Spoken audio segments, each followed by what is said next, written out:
Hello students, welcome back. चलो अब देखते हैं किरचॉफ्स रूल। ये इम्पॉर्टेंट है।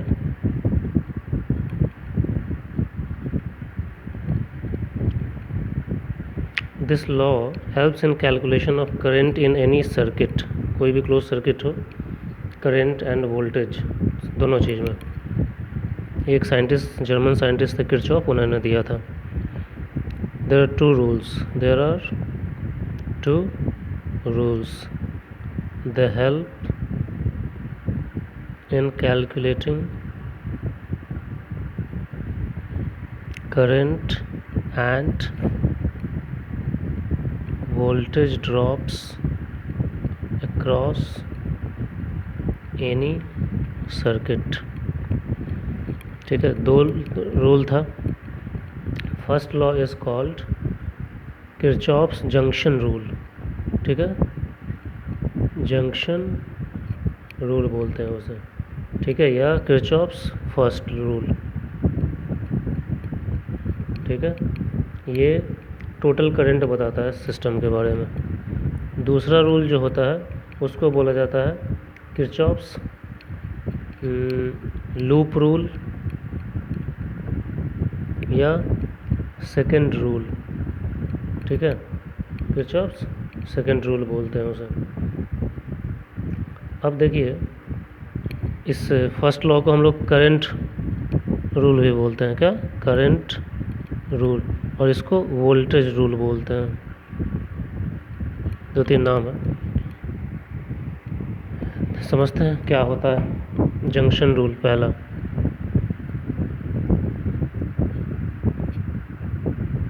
अब सर्किट आप बनाते हो तो बहुत सारे करंट आते हैं, फिर उसको छोड़ते हैं। जैसे सपोज़ करो आपने कोई सर्किट बनाया इस तरीके से।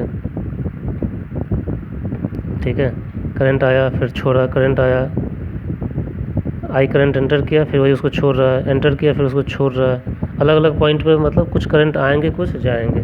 तो सपोज़ करो ये एक पॉइंट है, इस पे I1 करंट आया, I2 करंट आया और I3 करंट आया, और इससे I4 करंट निकल रहा है। ठीक है, ये कहने का मतलब है। तो ये करंट इससे निकल रहा है। अगर ए पॉइंट लूँ, at a point I1, I2 and I3 are incoming currents, वहाँ पे आ रहे हैं। ठीक है, and I4 is outgoing current, outgoing current. तो इनका जो जंक्शन रूल कहता है, so as per junction rule incoming current जो टोटल होंगे वही टोटल आउटगोइंग करंट के बराबर होंगे। तो as per junction rule, total incoming current is equal to total outgoing current. बस यही है इनका। तो I1 plus I2 plus I3 आ रहे थे, ये इक्वल हो जाएगा I4 के, जो निकल रहा है। That means sum of all currents हमेशा क्या होगा? 0 होगा। This means sum of all currents at any point is equal to 0। कैसे? इसको इधर ले आओ, क्या हो जाएगा? I1 plus I2 plus I3 minus I4 is always equal to 0। यही है जंक्शन रूल। इसको कुछ आप एग्जांपल एक छोटा सा देकर समझाता हूँ। ऐसे समझो, सपोज करो एक पॉइंट है ए, यहाँ पे 5 एम्पियर आया, यहाँ पे 10 एम्पियर आया, और यहाँ पे एक आई करंट आया, मुझे पता नहीं कितना है। और यहाँ से टोटल करंट जो निकला तो मान लो 20 एम्पियर आया। ठीक है, तो पूछ रहा है आई कितना होगा। तो ये सब क्या है? आने वाले करंट है, और ये जा रहा है। ठीक है, इस पॉइंट से इस पॉइंट पे ये सब आए हैं। अलग अलग कलर से दिखा देता हूँ। ये आया, ये भी आया, ये भी आया। तो at a 5 ampere 10 ampere and I are incoming। ठीक है, एंड 20 एम्पियर क्या है, आउट गोइंग करंट। तो मैं क्या बोला, लॉ के हिसाब से जो आने वाले हैं उनका जोड़ जो जाने वाला है उसके बराबर होता है। तो जोड़ो इनको, एट ए एज पर जंक्शन रूल क्या हो जाएगा, 5 एम्पियर प्लस 10 एम्पियर, ये मुझे पता नहीं है, आई इज इक्वल टू निकलने वाले के बराबर होगा 20। तो 15 ampere plus I is equal to 20 ampere. तो आई कितना हो जाएगा, 20 minus 15 ampere, that is 5 ampere. ऐसा भी 10 5 15 है, 20 निकल रहा है, तो बचा क्या, 5 ही आया होगा। तो this is how we apply the junction rule. तो इस लॉ से हमें एक चीज़ और क्या पता लगा, करंट क्या है, it's a form of charge. तो इसके हिसाब से there is no accumulation of charge at any point, जितना चार्ज आता है उतना बाहर निकल जाता है, ठीक है। तो ये लॉ बोलता है, so this means there is no accumulation, मतलब इकट्ठा होना, of charges at any point. बात सही भी है, अगर एक्यूमुलेट होता तो करंट स्टैटिक नहीं रहता, हमें पता ही है, current is because of the movement of charges, right. अगर एक्यूमुलेट हो जाता तो करंट लॉस होता, ठीक है। This forms the basis that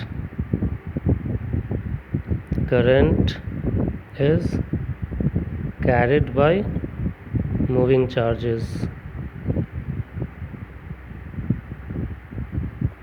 ठीक है। दूसरा पढ़ते हैं लूप रूल, जिसे हम लोग वोल्टेज रूल भी बोलते हैं, ठीक है। ये कहता है कि कोई भी क्लोज्ड लूप ले लो, ठीक है, उसके अराउंड रजिस्टर्स और सेल्स होंगे। In any closed loop with resistors and cells, the algebraic sum of all the potential drops is 0। कहने का मतलब है ये चीज़, चलो ये रजिस्टर है, ये रजिस्टर है, एक सेल है, ठीक है, ऐसे ये R1 है, ये R2 है, इसका EMF E मान लो। तो ये बोल रहा है इसके अक्रॉस मान लो I करंट फ्लो कर रहा है, ठीक है। तो इसका पोटेंशियल कितना होगा, across R1, V across R1 कितना हो जाएगा, IR1, अक्रॉस R2 कितना हो जाएगा, IR2, अक्रॉस सेल कितना है, E है। तो ये बोल रहा है इन तीनों का पोटेंशियल का ऐड हमेशा 0 होगा। This means as per this rule IR1 IR2 plus E, ये सब हमेशा जोड़ोगे तो 0 आएगा। यह है वोल्टेज रूल या लूप रूल।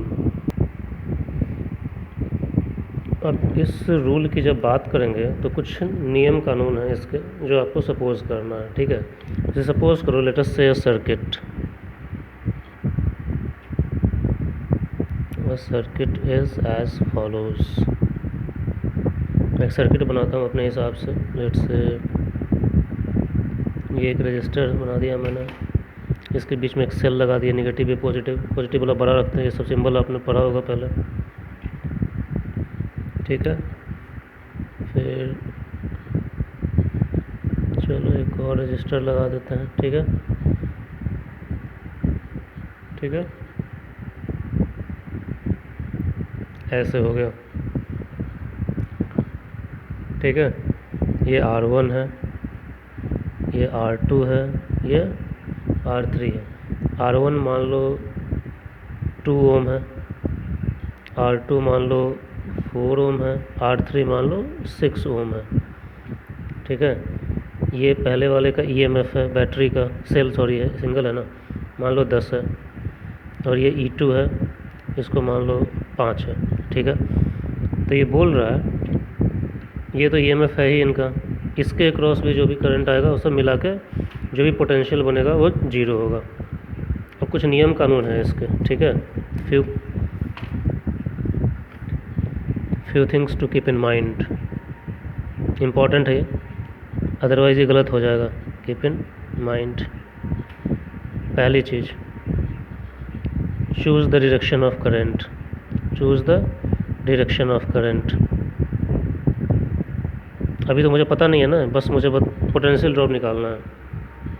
कुछ भी मान सकते हो, जैसे मान लो क्लॉकवाइज जाए या एंटी क्लॉकवाइज जाए। ठीक है, क्लॉकवाइज और एंटी क्लॉकवाइज। से इन आवर कंडीशन, से इन आर कंडीशन क्लॉकवाइज हम मानते हैं। ठीक है, मतलब ऐसे, तो करंट हमारा ऐसे जाएगा। ठीक है, चलिए भैया हम मान लिया, तो ये इम्पोर्टेंट है।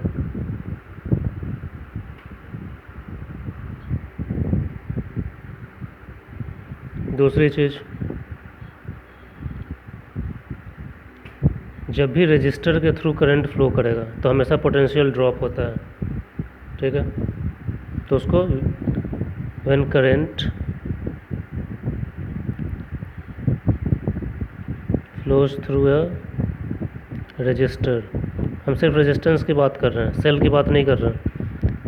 पोटेंशियल डिक्रीजेस, पोटेंशियल ड्रॉप्स होता है, तो उसको निगेटिव लेना है वहाँ के। That is V is equal to IR लिखते हैं ना, यहाँ से I जो जाएगा और ये R1 से मल्टीप्लाई हो जाएगा, फिर R2 से इसमें मल्टीप्लाई होगा। दैट इज़ ये शुड बी नेगेटिव, उसको नेगेटिव लेना है।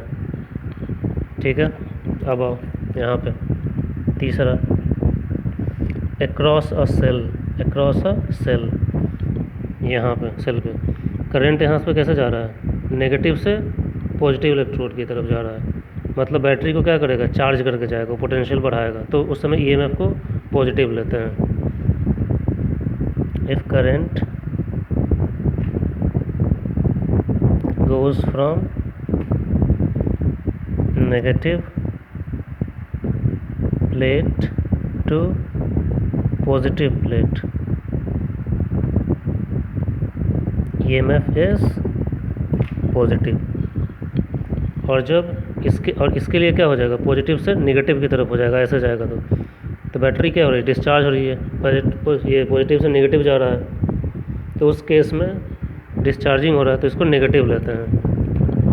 तो सेल के लिए दो रूल है, अगर नेगेटिव से प्लेट से पॉजिटिव की जा रहा है तो EMF को पॉजिटिव कर लेना है। मतलब यहाँ पे भी करंट का डायरेक्शन ये है, तो यहाँ कैसे जा रहा है, नेगेटिव से पॉजिटिव, इसको मैं प्लस लूँगा, और इसको यहाँ पॉजिटिव से नेगेटिव जाएगा तो इसको मैं -5 लूँगा, ये कहने का मतलब है। एंड पॉजिटिव प्लेट टू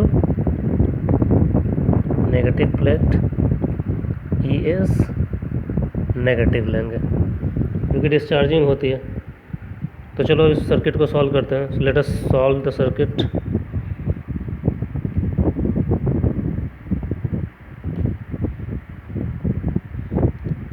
हमने क्या बोला, पहला पोटेंशियल ड्रॉप इसके क्रॉस आएगा, क्या होगा, IR1।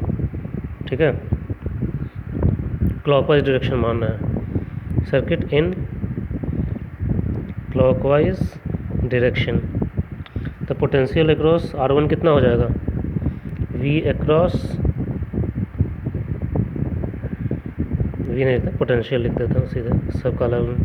पोटेंशियल अक्रॉस R1 कितना हो जाएगा, V क्या होता है, IR1, तो I है, मुझे पता नहीं, करंट ही निकालना है। R1 की वैल्यू कितनी है, 2, तो कितना हो जाएगा 2I।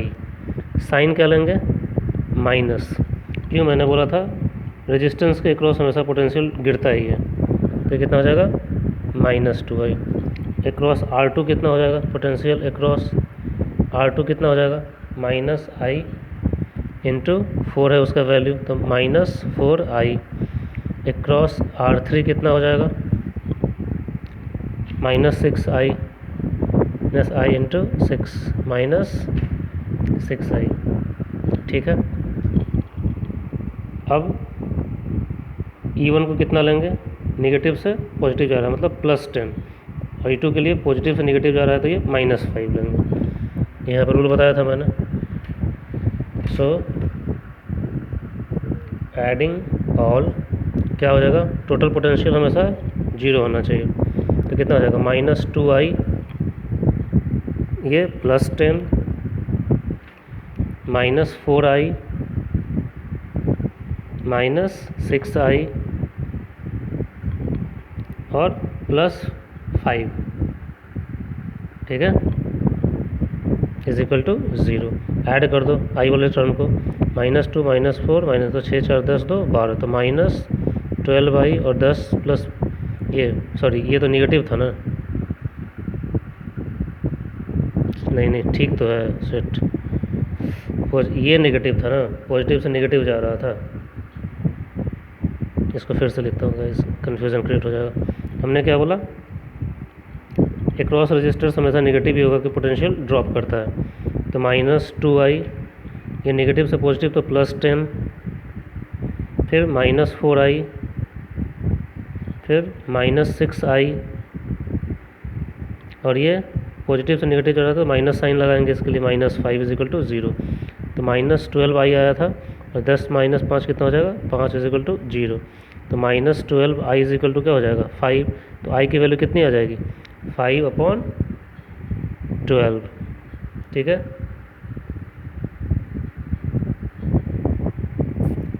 ये +5 है तो ये -5 होगा, ठीक है। यहाँ पे आके साइड चेंज किया तो माइनस माइनस क्या हो जाएगा, cancel, i is equal to 5/12, ये कितनी वैल्यू आ जाएगी, सम 0.12 जा 48 में 0.448 2 आएगा 1 समथिंग, इतना आएगा, इतना एम्पियर, ठीक है। अब देखो यहाँ पे इंपॉर्टेंट पॉइंट है, करंट का साइन क्या है, पॉजिटिव, इसका मतलब मैंने जो डायरेक्शन माना है वो सही है। जब करंट पॉजिटिव आया है इसका मतलब है जो डायरेक्शन मैंने लिया है क्लॉकवाइज उसी में फ्लो कर रहा है। अगर करंट की वैल्यू निगेटिव आती तो एक्चुअली में हमारा एजम्पशन गलत था, करंट उतना ही होता है, ओनली पॉइंट इज दैट कि उसका डायरेक्शन हमें उल्टा मानना पड़ता है एक्चुअल डायरेक्शन। तो इससे ये भी पता लगता है कि सर्किट में एक्चुअली में करंट किस डायरेक्शन में फ्लो कर रहा है। तो यहाँ से if the sign of I comes positive, our assumed direction जो हमने clockwise माना है वही assumed is proper। if the sign of I comes negative, actual current opposite direction में फ्लो कर रहा है। अगर यहाँ पे -4 आई तो हमने क्या माना है, क्लॉकवाइज, तो एक्चुअल करंट फ्लो कर रहा है एंटी क्लॉकवाइज, ये हम कहने का मतलब है। तो इससे हमें ये चीज़ भी पता लग जाता है। सॉल्व करने के लिए आप अपने हिसाब से डायरेक्शन मान सकते हो, कोई भी मानना है, लेकिन जब सॉल्व करके फाइनल आंसर आएगा वो अपने आप सही चीज़ें कर देता है। Negative then current is actually flowing in opposite direction, यही कहने का मतलब है, ठीक है। So this is your Kirchhoff's rule. तो ये दो रूल है जो हेल्प करता है किसी भी पॉइंट पे करंट वगैरह पता लगाने के लिए। तो यहाँ भी हमने करंट निकाला जंक्शन रूल से भी, और यहाँ भी हमने करंट ही निकाला जब सीरीज़ पैरेलल कुछ भी, मतलब कहने का मतलब जब रजिस्टर और सेल्स वगैरह सब कुछ कनेक्टेड होता। जंक्शन रूल हमने कहाँ लगाया था, जो डायरेक्टली करंट की वैल्यू दी गई है मेरे पास, तो वहाँ पे लगाया था, तो अननोन निकल गया मेरा। लेकिन जब सेल्स बैटरी रजिस्टर्स की बात करते हैं तो फिर पोटेंशियल ड्रॉप निकालना इंपॉर्टेंट हो जाता है, तो वहाँ पे इस तरीके से निकाला जाता है। So let me close this video, then after we will go to the last topic of this chapter, Wheatstone bridge, meter bridge and potentiometer, ठीक है। they use the same thing, they are based on Kirchhoff's rule, loop rule पे based होता है। तो let's close this।